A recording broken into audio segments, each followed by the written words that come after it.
lahat, ako si Yesa Anica Luis Pascuano, grade 10 ako, Marine for Treasure. Alam kong hindi madali ang posisyong ito, pero bakit ko nga ba tinanggap? Tinanggap ko ito para makatulong sa inyo at sa ating paaralan. Gagawin ko ang lahat ng aking makakaya para magampanan ito ng maayos at maging the best treasure na magkakaroon kayo. Noong nakaraang taon ay napagpatiwalaan nyo na din ako bilang grade 9 representative. At sa totoo lang ay hindi madali ang maging SSG.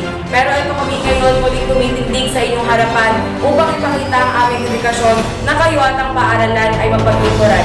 Kaya sana sa darating na halalan ay inaasahan namin ang inyong boto at suporta. Sa aming partido na Smile Party sa pangunguna ni Ate Alexandra Suarez. Muli ako si Yesa Anica Luis Pascuano na nag-iiwan ng katagang hindi lang pera kayang ingatan pati ang puso ni na rin. Muli ako si Yesa Anica Luis Pascuano for Treasure. Vote straight, vote wisely, vote Smile Party. Smile ka naman, Dad!